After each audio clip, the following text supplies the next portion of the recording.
Joe with FireRescueFitness.com. I am on a mission to help firefighters, EMTs, and paramedics like yourselves get and stay more fit for duty. One of the ways I do that is to answer questions on my website, FireRescueFitness.com. I got a great one today from AJ, and it's in regards to tight hip flexors.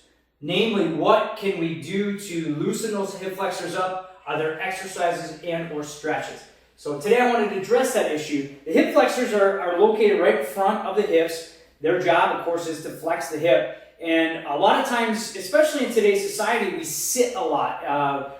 We either are in the rigs or we're in the stations and we sit, and that has a tendency to shorten the hip flexors. It also has a tendency to weaken the glutes, which can cause a lot of tightness here and can actually then lead to low back pain, which in the fire service we are very commonly experiencing. So 3 things I wanted to do today to show you how you can alleviate a lot of that tension. Number 1 is to stretch out the hips. Okay, that's the most obvious thing, but one of the best stretches is to be in a kneeling position where you're actually hipping forward just a little bit, and you're going to feel the stretch through that front part of the hip. Here is on the left side. You can reach up, add stretch, which then will also stretch out the side of the abs, and you'll feel this all the way up into your upper body, but especially in that hip flexor. Of course, doing it with both sides, reaching up. That's one stretch. You can also do that from a standing position here, where you stand and then step back, and you're in a little bit of a lunge, squeezing that glute, reaching out towards the ceiling. So first thing is we need to stretch that, and you have to find positions. You may have to twist a little bit, reach a little bit to find where you get that optimum stretch. The second thing you can do is to foam roll. Now, what a foam roller will do is it'll help to alleviate any adhesions that you have within that particular area, which will bring blood flow and help with recovery. So let me grab our foam roller here and show you exactly what I'm talking about. So you want to make sure that if you're using a longer foam roller that you bring it off to one side. It's just a little more comfortable that way. What you're going to do is put your weight over the hip flexor area, and you just roll until you find what we call an adhesion, which is a tight spot.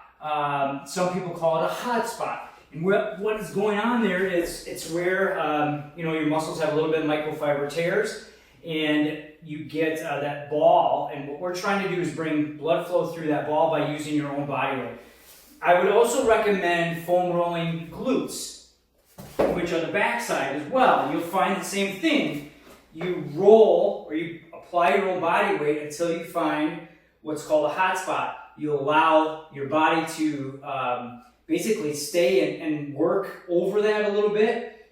You don't want to necessarily roll really, really hard, but you just want to sit, apply a little bit of body weight pressure. And what's going on there is you can feel, as I'm talking to you, I can feel this, that we hit that hot spot and we're getting blood flow there, which is going to help with recovery.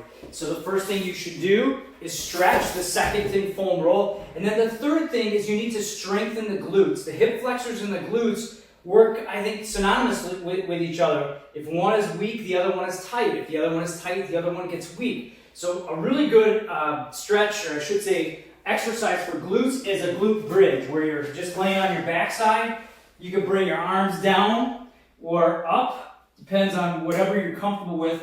But what you're mainly focusing on is pushing through your hips and heels and bringing your glutes up, working this part of the body, squeezing the glutes, and then rolling them back down slowly. You can also do this exercise with one leg. Of course, you want to do equal amount, whether you do 6 reps in one leg, 6 reps in the other. If you're just beginning, work on a double leg bridge, and that's going to be enough to really start to get those glutes to fire. You'll feel that the next day. So there you go. 3 things to do for tight hip flexors. 1 is stretch, 2 is foam roll, and 3 is to work those glutes. I hope this helps. This, again, can alleviate tight hip flexors and back pain.